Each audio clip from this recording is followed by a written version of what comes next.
بسم الله الرحمن الرحيم، وبه نستعين وعليه نتوكل. أعزائي أعضاء جروب وقناة أرانب جد عصام، عزيزي مربي الأرانب المبتدئ، أتمنى لما يوصلك الفيديو ده إن أنت تكون في أتم صحة وأسعد حال، اللهم آمين يا رب العالمين.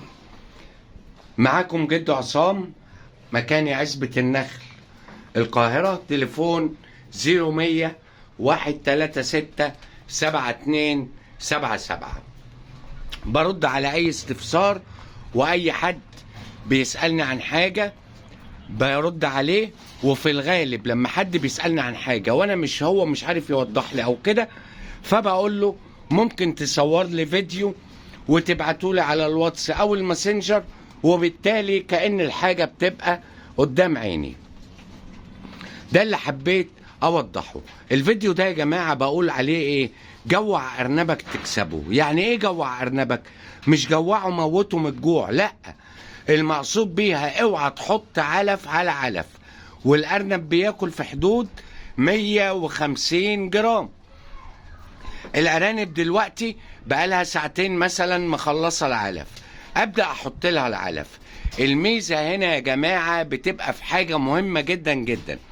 بص حضرتك، الارانب كلها واقفة كأنها عساكر واقفة في طابور، مفيش ارنب راجع لورا. شايف معايا كده؟ معنى كده ان الارانب صحتها كويسة وسليمة.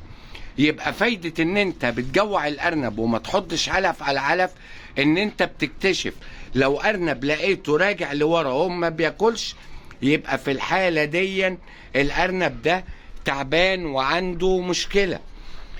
دي ميزة تجويع الأرنب. مش تجويع الأرنب إن أنت تقعده 12 ساعة من غير أكل، لا، أنت ممكن تقعده 3 ساعات 4 ساعات من غير أكل.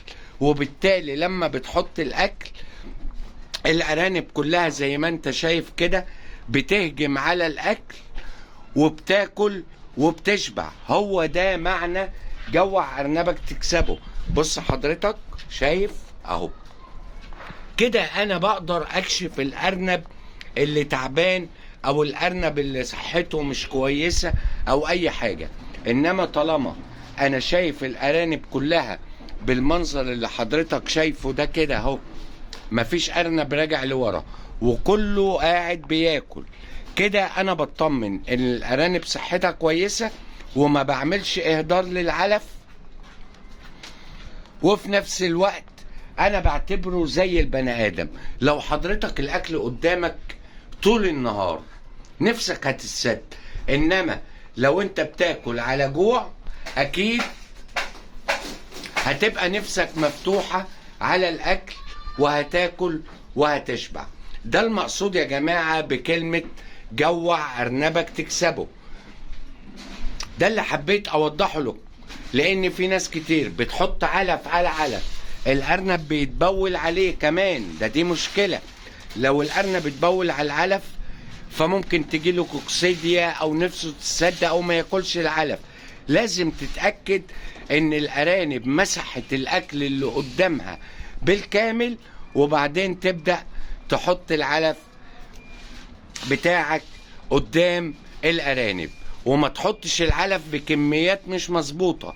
يعني ارانب عمر من 1.5 ل2.5 شهور، الاكبر من كده بتاكل في حدود 150 جرام.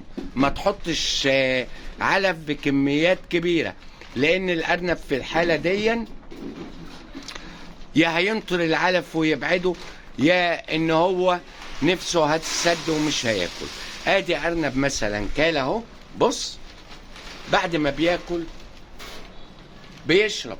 هو ده اللي انا عايزه، وهو دون المقصود بجوع ارنبك تكسبه. اللي موجود عندي دلوقتي يا جماعة ارانب عمر 2 شهور وعمر 3 شهور وعمر 4 شهور. اي حد محتاج حاجة يتواصل معايا، وانا الاسعار عندي بعلنها عادي، مفيش اي مشكلة. الارانب عمر 2 شهور ديا بتتباع الارنب في حدود الكيلو 130 جنيه، كأني ببيع للفرارجي. مفيش اي مشكلة. اللي عايز حاجة يتواصل معايا. اتمنى لكم كل خير وسعادة، والى لقاء قادم في فيديو قادم، والسلام عليكم ورحمة الله وبركاته.